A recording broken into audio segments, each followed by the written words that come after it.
मद्दाहान रसूल अकरम सल्लल्लाहु अलैहि वसल्लम और इस मजलिस इल्म में और मजलिस ज़िक्र में तशरीफ़ लाए तमाम अहबाब अहले सुन्नत, अस्सलामु अलैकुम व रहमतुल्लाहि व बरकातुहू।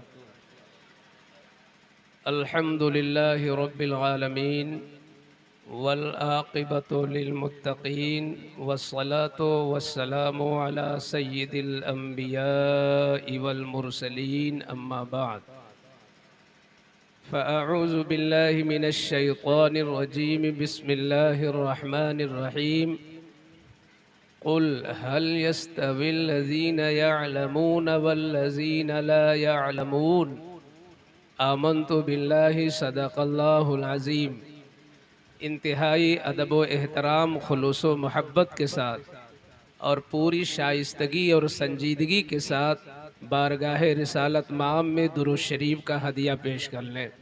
अल्लाहुम्मा सल्लि अला सय्यिदिना व मौलाना मुहम्मद मादनिल जूदि वल करम व आलिहि व बारिक वसल्लिम सल्लल्लाहु अलैहि वसल्लम। हज़रात गिरामी, अभी आप लोगों ने जिस सखावत का और जिस फयाज़ी का इजहार किया है और अल्लाह और रसूल की रज़ा के लिए अपनी पाक कमाई जो आप लोगों ने पेश की है, तो थोड़ी देर के लिए संजीदा माहौल बनाने कम से कम हम ये जान तो लें कि इल्म है क्या। मदरसा खाने कमाने के लिए नहीं होता है, दीन को फैलाने के लिए होता है। तो कम से कम हम ये जान ले कि इल्म है क्या और उसकी ज़रूरत क्या है। बात कितनी भी कीमती हो, मगर माहौल कीमती न हो तो बात भी सस्ती हो जाती है। इसलिए मैं तमामी लोगों से, छोटे बड़े सबसे, कि कम से कम आधा घंटा के लिए, क्योंकि ठीक 2:30 बजे हमें जमात भी करनी है, हमें अपने निज़ामुल औक़ात में कुछ भी तरद्दो बदल नहीं करना है। 2:30 बजे जमात होनी है तो होनी है, और उससे पहले सारी चीज़ें, यानी बयान भी होगा, अजान भी होगी, और हम लोग वज़ू भी बनाएंगे, सुन्नतें भी पढ़ेंगे और जमात करेंगे इंशाअल्लाह। आप लोगों को मालूम होना चाहिए कि एक ज़माना ऐसा था कि इस ज़मीन के ऊपर चारों तरफ जिहालत और शरारत इतनी आम थी कि कोई गुनाह को गुनाह समझने वाला नहीं था। गुनाह करते थे लोग, मगर उसे गुनाह समझते भी नहीं थे कि ये गुनाह है। कितना खतरनाक दौर था वो, जिस दौर में लोग गुनाह को गुनाह न समझते हो। अब इससे भी बड़ा कोई जुल्म हो सकता है जमीन पर कि एक जानवर भी अपने बच्चों से प्यार करता है। कितने ऐसे जानवर हैं कि उनके बच्चे मरे मगर वो अपने कलेजे से चिपकाए हुए हैं। जानवर में अक्लो शऊर नहीं, मगर उन्हें भी अपनी औलाद से प्यार। ये इंसान नुमा शैतान किस कदर बदबख्त था उस वक्त कि अपनी ही सगी बच्चियों को जमीन के अंदर खोद के गाड़ रहा था, और उस पर शर्मो निदामत नहीं बल्कि फख्र से सीना फुला के सोसाइटी और समाज में ये जिक्र करता था कि मैंने आज अपनी लड़की को जिंदा खुद गाड़ा। आप बताएं कि इस जमीन पर कितना सख्त गुनाह हो रहा था। इसके अलावा शराब इस कदर आम थी दुनिया के अंदर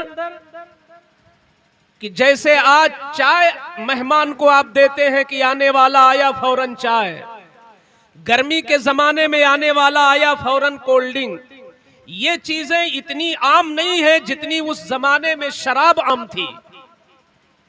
सोने वाला शराब पीकर सोता और जागने के बाद सबसे पहले वो शराब पीता। जिना आम थी, शराब आम थी, चोरी का कोई ठिकाना नहीं था, हर बड़ा अपने छोटे से को मार डालने की फिक्र में था, हत्ता कि अपने आप को बेटा कहने वाला भी अपनी सगी मां के साथ मुंह काला करने में शर्म नहीं करता था। लोग कुछ भी नहीं समझते थे कि सामने जो खड़ी है वो मेरी बीवी है या मेरी बच्ची है। ऐसे बुरे माहौल में पूरी कायनात के सरदार, जमीन और आसमान की सारी कायनात के पेशवा और मुक्तदा रहमतुल लिल आलमीन बनकर जब मेरे नबी इस जमीन पर जलवागर हुए हैं, सबसे पहले तो 40 साल तक मुस्तफा ने अपना किरदार दुनिया वालों को दिखाया कि ऐ शराब में डूबी हुई कौमों, जरा अपने दरमियान एक ऐसी हस्ती को भी आंखों से देख लो। खयानत करने वाले लोगों, जरा अपने दरमियान एक अमीन को भी देख लो। झूठ बोलने वाले इंसानों, जरा अपने दरमियान एक सदाकत के पैकर को भी देख लो। जिहालत में डूबे हुए इंसानों, जरा उस आलिमे कायनात को भी देख लो जिसको पढ़ाने वाला इंसान नहीं बल्कि रहमान है। मुस्तफा ने 40 साल जिंदगी अपनी इस कौम के दरमियान पेश कर दिया। कौम अगरचे शरीर थी मगर अच्छाई वो होती है जो सर पे चढ़ के बोले, कमाल वो होता है जो सर पे चढ़ के बोले।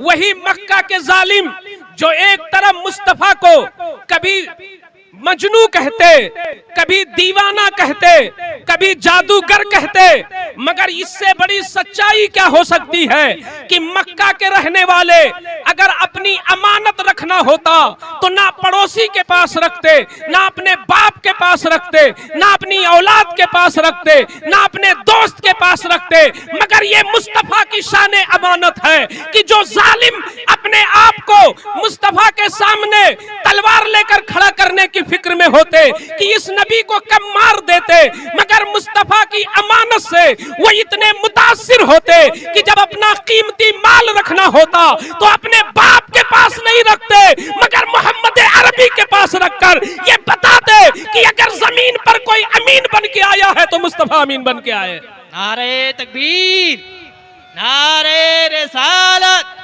नारे रिसालत, जश्ने गौसुल वरा, नारे तकबीर, नारे रिसालत। आप तवज्जो करें कि मुआशरा शराब का शिकार था, मुआशरा जिनाकारी में मुब्तला था, मुआशरा फिस्को फुजूर में गर्क था, मुआशरा खयानत में डूबा हुआ था, मुआशरा लड़कियों को जिंदा गाड़ने में गिरफ्तार था। अक्ल ये कहती है कि उस मुआशरे के लिए जो किताब कानून बन के आ रही है, उस किताब का पहला चैप्टर लड़कियों को जिंदा गाड़ने से रोकने के बारे में होना चाहिए। उस किताब का पहला कानून शराब की पाबंदी पे होना चाहिए। उस किताब का पहला कानून शराब नोशी पर खात्मा होना चाहिए। मगर ये हुफ़ाज़ तशरीफ रखते हैं, ये सब के सब जानते हैं कि कुरान में पहले न या अय्युहल्लज़ीना आमनू ला तक़रबुस्सलाह व अंतुम सुकारा ये आयत नहीं उतरी है। कुरान में पहले अक़ीमुस्सलाह व आतुज़ ज़का नहीं उतरा है। नमा कुरान में पहले व अतिम्मुस्सियाम इलल लैल नहीं उतरी है, बल्कि कुरान पाक में जो सबसे पहली आयत उतरी है वो इल्म के बारे में उतरी है, वो फहम के बारे में उतरी है, वो लिखने के बारे में उतरी है, वो मदरसे के बारे में उतरी है। अल्लाह ने बता दिया, ऐ मेरे बंदो, मैंने सबसे पहले इल्म की बात इसलिए उतारी है कि जिसके सीने में इल्म आ जाता है वो जिना से भी रुक जाता है, वो खयानत से भी रुक जाता है, वो डाका से भी रुक जाता है, वो शराब से भी रुक जाता है। इल्म वो दौलत है जिस मुआशरे में इल्म का उजाला फैलता है तो जिहालत के सारे अंधेरे दूर हो जाते हैं। तो आज आपने इल्म को फैलाने वाला काम किया है। हमें अपना घर हर एक खड़ा कर देता है, इतनी ऊंची ऊंची बिल्डिंगें और इतनी अच्छी अच्छी इमारतें की निगाहें खीरा हो जाए। मगर मैं मुबारकबाद पेश करूंगा आपको कि मेरी तबीयत, वो कारी साहब जो कह रहे थे मैं गुस्सा हो रहा, मैं मसरूर हो रहा था। वो कारी साहब का जन था, मेरी गुजारिश है कि हजरत का हुस्ने जन ये होना चाहिए कि मैं खुशी महसूस कर रहा था। क्यों? इसलिए कि वो अपना हुनर अपना मकान बनाने में इस्तेमाल नहीं कर रहे थे, रसूल पाक का मकान बनाने में इस्तेमाल कर रहे थे। मदरसा हुजूर का घर है, मदरसा हुजूर का घर है, और सबसे पहले मदरसा हुजूर ने बनाया भी है। और एक नई बात बता दूं, जब हुजूर हिजरत करके आए हैं तो मस्जिद नबवी जो बनी है, ठीक उसी के करीब आपने जो मदरसा, जिसको सुफ़ा यानी चबूतरा कहते हैं, मदरसे की जो बुनियाद थी वो 1 हाथ ऊंची थी। तवज्जो चाहूंगा इस पर। मस्जिद में सजदा किया जाता है, मदरसे में सजदा करने का इल्म लिया जाता है। इबादत मस्जिद में होती है और इबादत का कानून मदरसे में दिया जाता है। तुम्हारी इबादत वर्जिश होगी अगर तुम्हें सलीक़े इबादत नहीं आता। तुम्हारी इबादत उठक बैठक होगी अगर मसाइले इबादत नहीं मालूम। तो इबादत किया जाता है मस्जिद में, मसाइल सीखे जाते हैं मदरसे में। तो इस एतबार से मदरसा मुकद्दम हुआ। सीखने के एतबार से पैगंबर ने मस्जिद की बुनियाद नीची रखी थी और मदरसे की बुनियाद ऊंची रखी थी। दुनिया को बताया था कि इल्म वाला हमेशा बुलंद रहेगा, जिसके पास इल्म होगा वो ऊंचे बैठेगा। आज भी इल्म वालों को आप ऊंचे पे बिठाते हैं, ये सुन्नत हुजूर की है, ये इशारा पैगंबर का है। इल्म हमेशा बुलंदी चाहता है। अगर आपके ये छोटे छोटे बच्चे, भाई मदरसे का क्या नाम है जो यहाँ का है? सुभान अल्लाह, नाम भी बहुत बेहतर है। हिकमतुल मुस्लिमीन है, हिकमतुल इस्लाम। अगर दारुल हिकमत होता तो और बहुत अच्छा होता। तो बहरहाल हिकमतुल इस्लाम, इल्म से बढ़कर है हिकमत। अगर इल्म हो किसी के सीने में और उसको हिकमत ना हो तो उसका इल्म मुआशरे में नुकसान पहुंचा सकता है।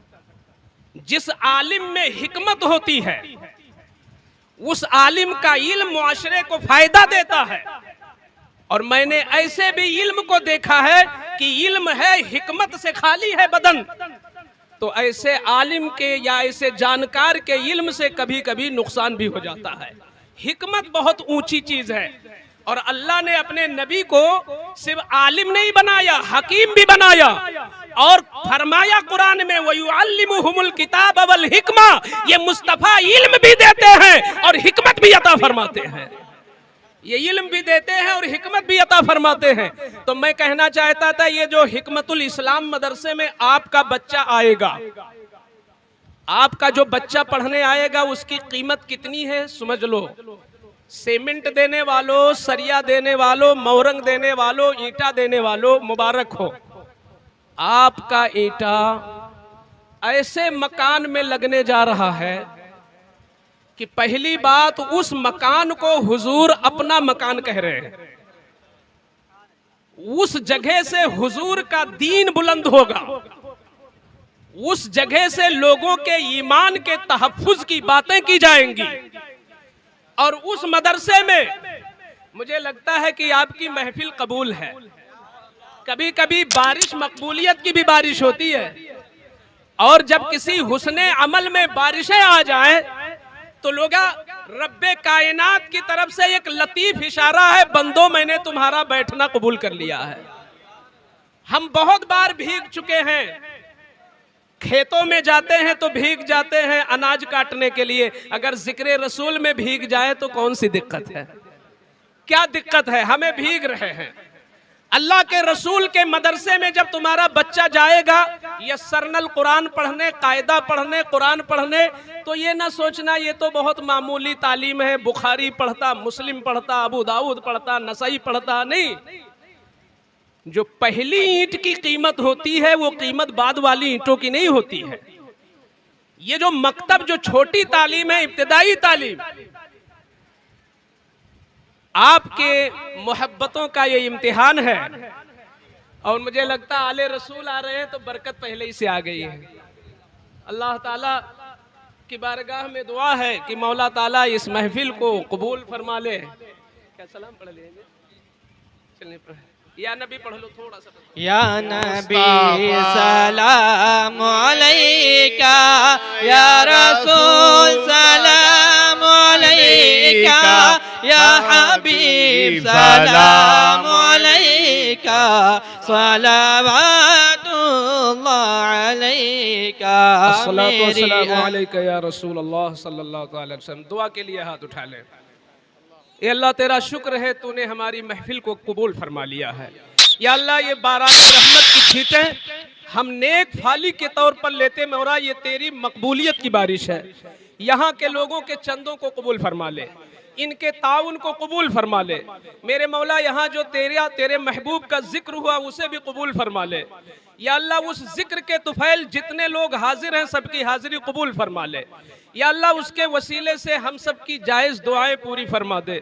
मैं नहीं जानता मौला, इसी में बीमार भी खड़े हैं, इसी में बेरोजगार भी खड़े हैं, इसी में मुकदमे में फंसे हुए लोग भी हो सकते, इसी में कर्जे में दबे हुए लोग भी हो सकते।